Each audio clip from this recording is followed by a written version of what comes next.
the book of Numbers, chapter 1 and verse 18, and it reads, "And they assembled all the congregation together on the first day of the second month." Who is they? Moses and Aaron.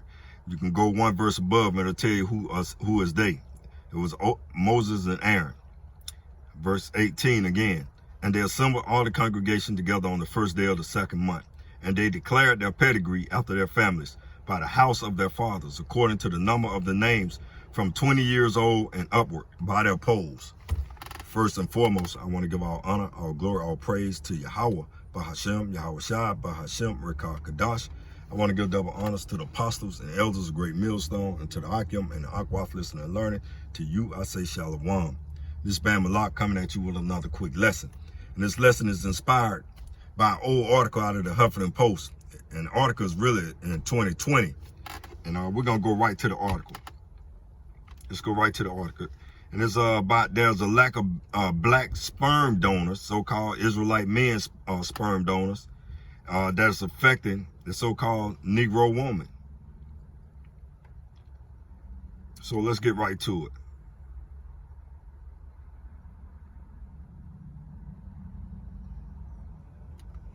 And again, this article is out of the Huffington Post, and it was put back in 2020. And it reads, "A shortage of black sperm donors is putting black women at risk."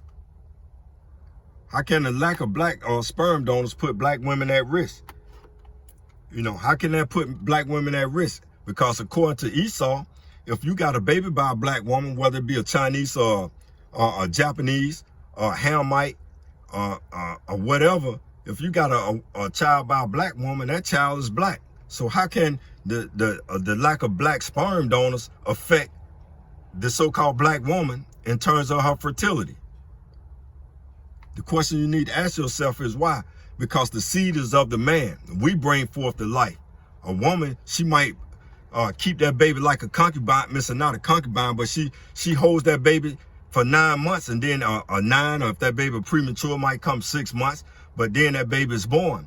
But the man's seed, it travel through the lady reproductive system and attached to that egg and bring forth that life, because the seed is of the man.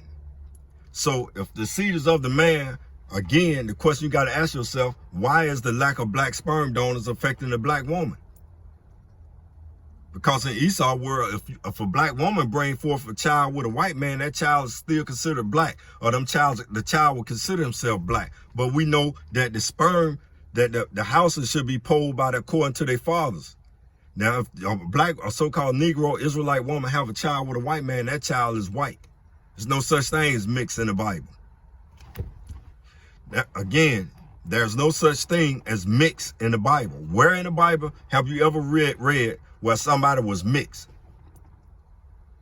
Numbers 1 and 18 tell you that the houses were declared by the house of their fathers according to the pedigree. Not by the mother, but by the father, because we have the sperm. And again, this article is out of the Huffington Post, and it reads, "A shortage of black sperm donors is putting black women at risk." That's my question.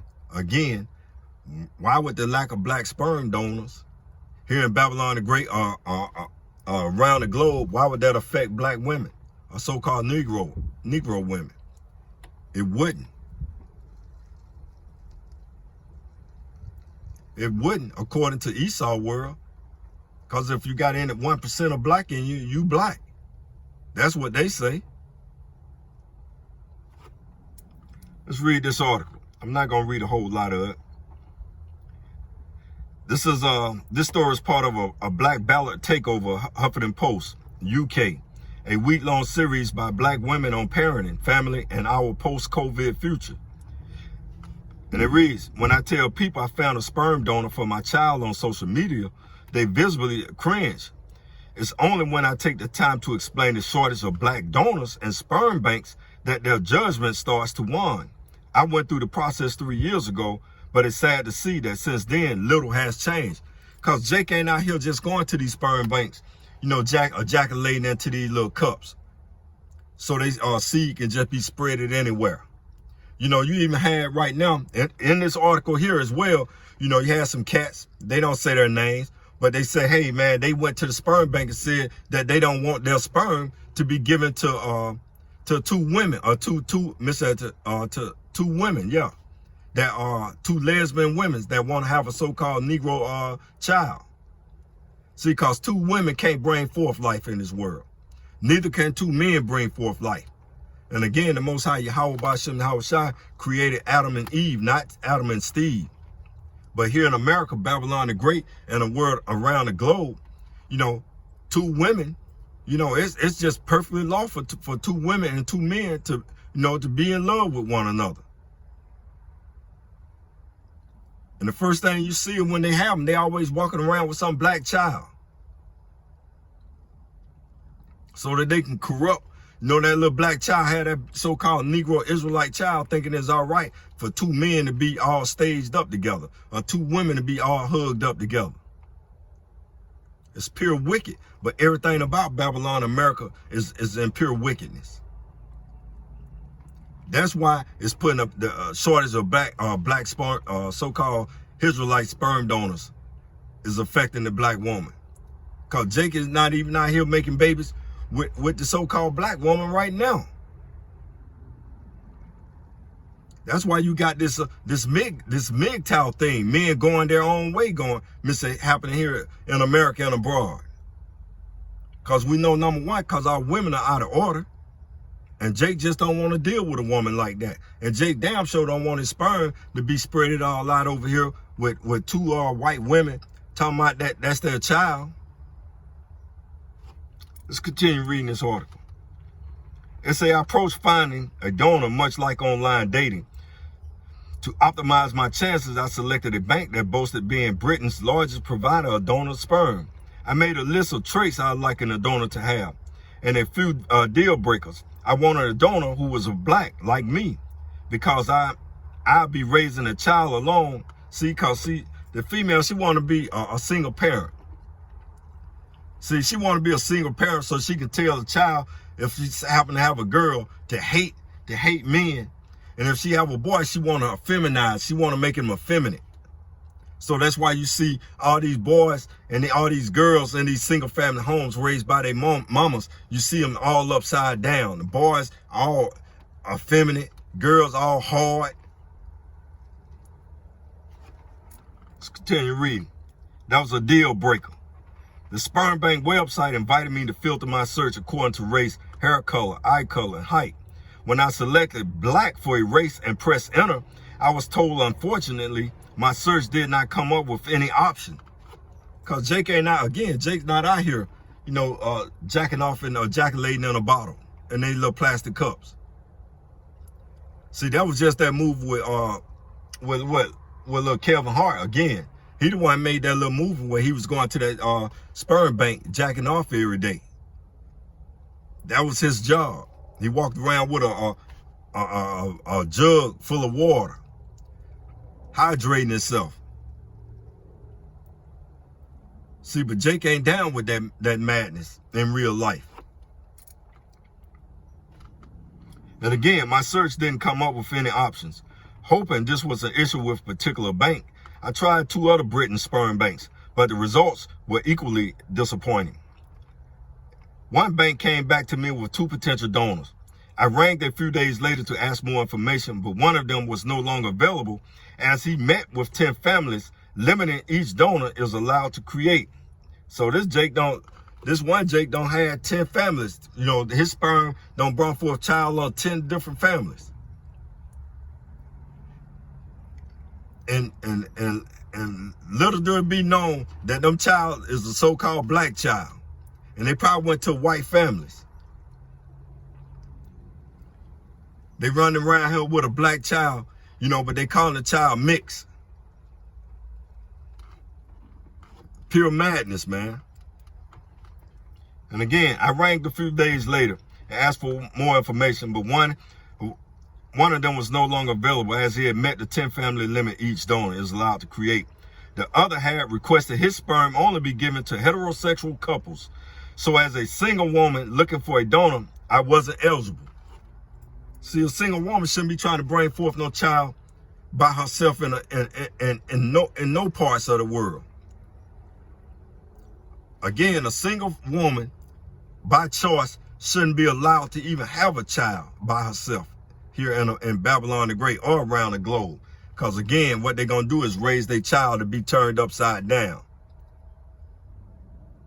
The little girl, she raised a girl, she going to be raised her to hate men. If she raised a son, she going to raise him to be just like her. Because that's going to be an absence of a man in the house.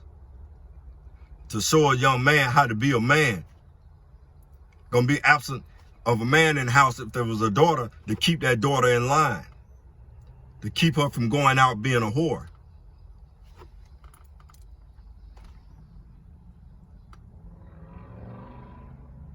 And again, you can continue reading that article. I'm going to just go to the book of 1 Corinthians. Again, this one meant to be a long lesson, but we're going to bring out a couple precepts. Let's go to 1 Corinthians. Let's go to 11, I think.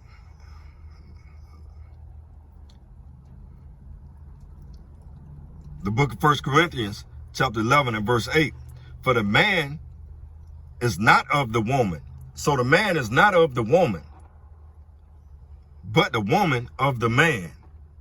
The woman come from man. The woman come from man. You Negro, Latinos, and Native Americans need to understand this. Because you can go down, if you go down to verse 11, it'll tell you, nevertheless, neither is the man without the woman neither the man without, the man in the Lord. Let's read that again, verse 11, Corinthians 11:11. Nevertheless, neither is the man without the woman, neither the woman without the man in the Most High. But verse 8 is the point. For the man is not of the woman, but the woman of the man. Now you go back to Genesis, the first chapter, if you just are confused about what I just read. Go back to Genesis and read that.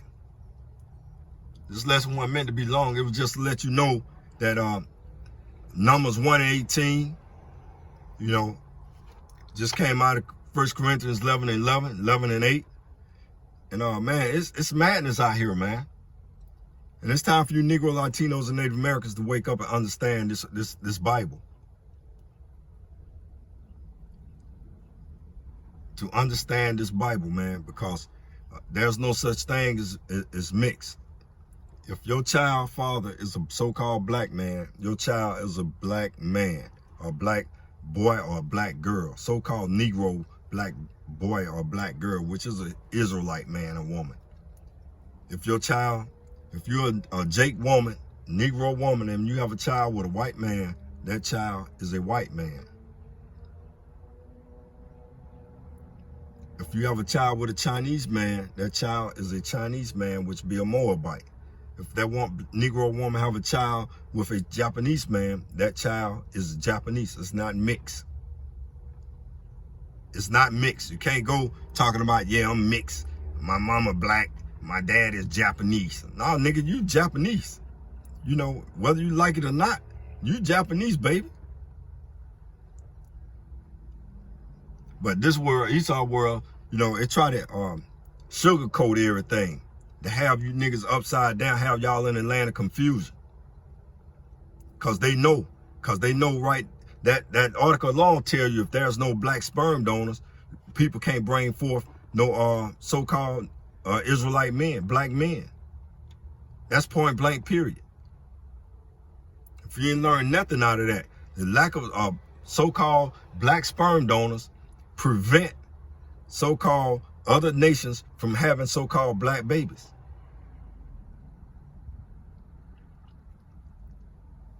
I just wanted to do a quick little lesson on that. I want to give all honor, all glory, all praise to Yahweh, Ba'Hashem, Yahweh Shai, Ba'Hashem, Rikah Kadash. Double honors to the apostles, the elders, great millstone, to the Akim and the Aquaf, listening and learning. To you, I say shalom.